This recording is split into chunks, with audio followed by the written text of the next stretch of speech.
Alright, y'all. I'm just now walking out of the cinema after watching Masters of the Universe. And, well, it's at least better than I was expecting, but I don't know. I've still got a bit of mixed feelings about it. I mean, I can't really say much for the whole movie because there was a part where I did have to go to the bathroom and I just couldn't hold it anymore, so I just had to rush in there real quick. But yeah, it was during when He-Man and his friend, I forgot her name, were running away from this beast with the Sword of Power. Then by the time I came back, I saw the beast with Skeletor telling him about how he lost He-Man and his friend. I mean, so I will say this, I don't remember if I ever watched this show. I remember seeing promos of it on Cubo. I don't know if it's still on Cubo though. Well, actually, I meant to say I don't know if I ever watched it on Cubo.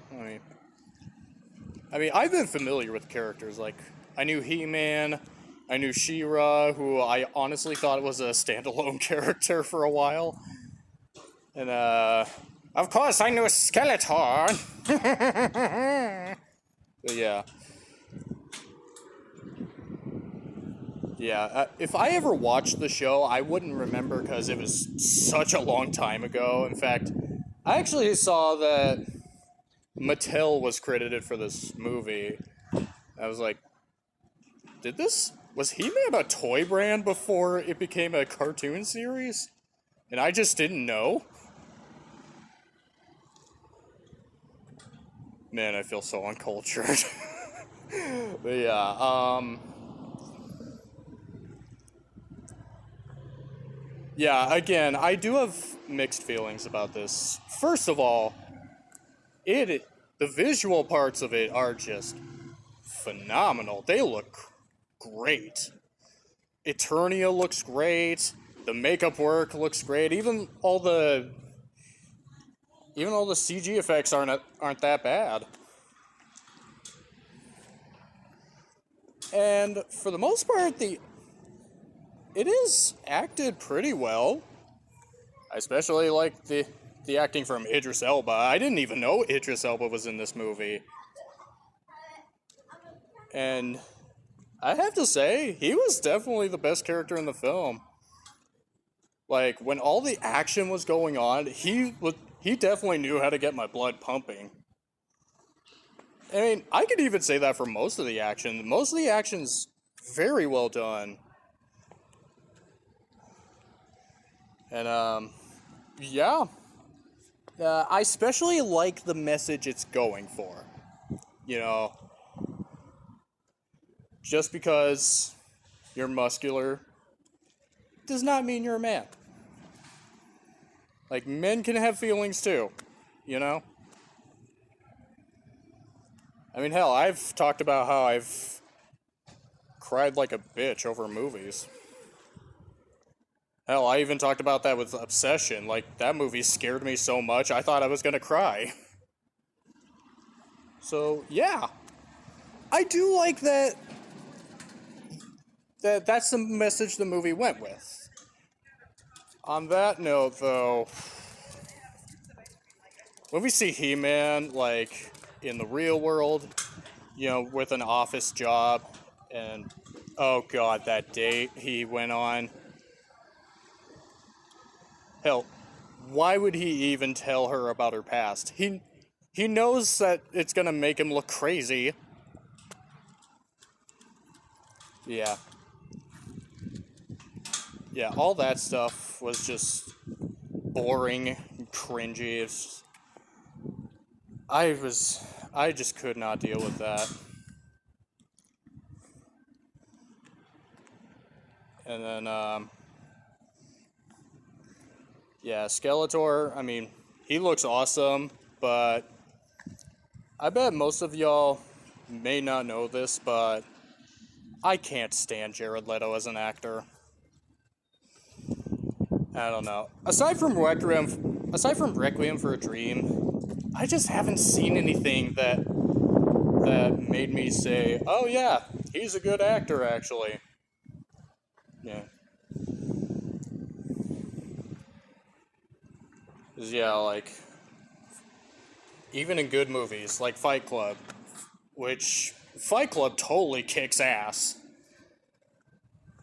But I mean, like, after years of not watching it after the first time, I didn't even remember him being in that movie. Like, he just played such a forgettable character. I mean, it's fun seeing Edward Norton beat the shit out of him, though. Yeah, even in that... But yeah, still, even in that, I found Jared Leto pretty wooden.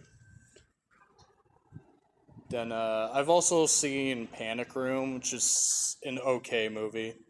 And yes, I also found him wooden in that, too. And then... Suicide Squad, good God. He was just awful in that.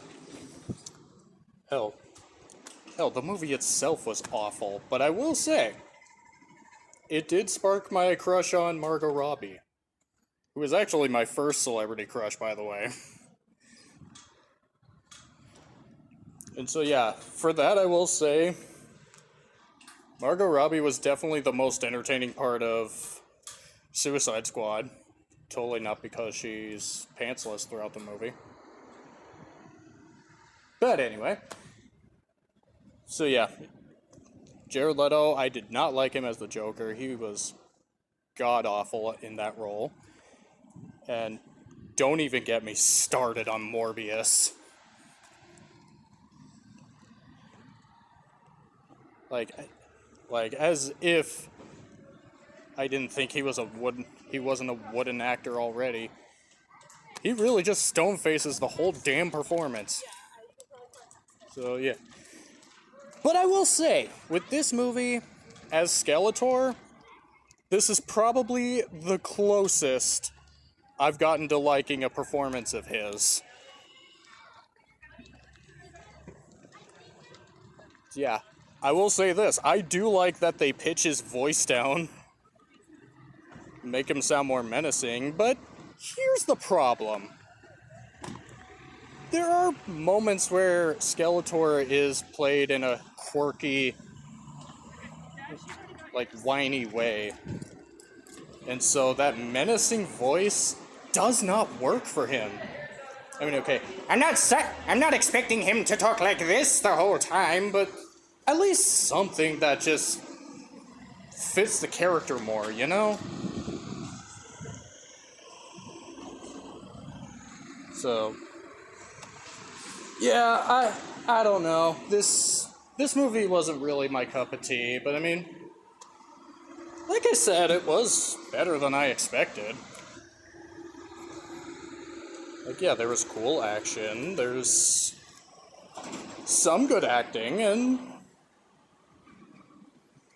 even it does manage to be very visually interesting, but there are some pacing issues.